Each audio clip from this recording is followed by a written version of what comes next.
This is the Hello chicken Mama, day exclusive. 47 prep series. Welcome to my channel. This is a Fitnex Mohan. ఈరోజు empty స్టమక్తో wait అయితే చూసుకుని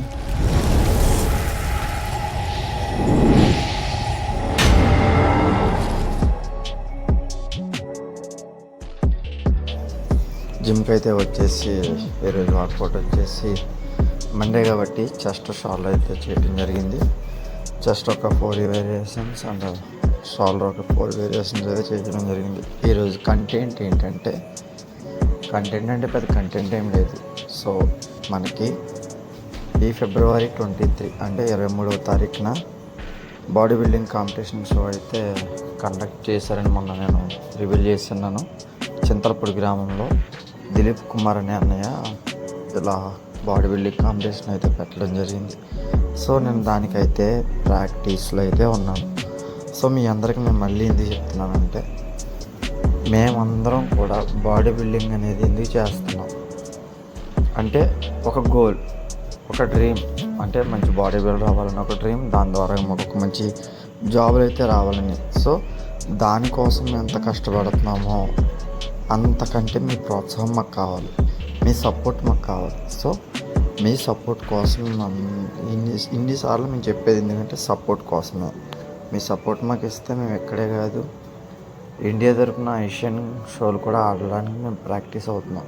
so దానికి కూడా మాకు మీ support అయితే కావాలి. సో ఇంకొకటి ఏంటంటే చాలామంది కాంపిటీషన్కి వెళ్తున్నాం, అక్కడ మనకైతే రావు, ఈ సోది మాటలు ఆపేది. ఫస్ట్ ఆఫ్ ఆల్ ముందు నీ ఎక్స్పోజింగ్ అండ్ బాడీ పోజింగ్ అనేది నువ్వు ఫస్ట్ నువ్వు చిన్న బాడీయా పెద్ద బాడీయా పక్కన పెట్టే. ఫస్ట్ ఆఫ్ ఆల్ నువ్వైతే కనుక నీకు జీలో ఉంటే దమ్ము నువ్వు చూపించు. నీకు ఎంతైతే ఇష్టం ఉందో బాడీ బిల్డింగ్ ఆ ఇష్టంతో నువ్వు ఆ గేమ్ అయితే ఆడు. వచ్చింది రాంది పక్కన పెట్టే. అసలు ఫస్ట్ ఆఫ్ ఆల్ మనం అక్కడ దాకా వెళ్ళాము అంటే నువ్వు గెలిచినట్టే as a body builder. So అది మైండ్లో పెట్టుకొని ప్రాక్టీస్ అయితే చేయండి. మరి వర్కౌట్ కంప్లీట్ చేసుకుని వచ్చి అదొక తతంగం అనుకుంటే ఇంటికి వచ్చి మన ఫుడ్ అయితే మనమే చేసుకోవాలి.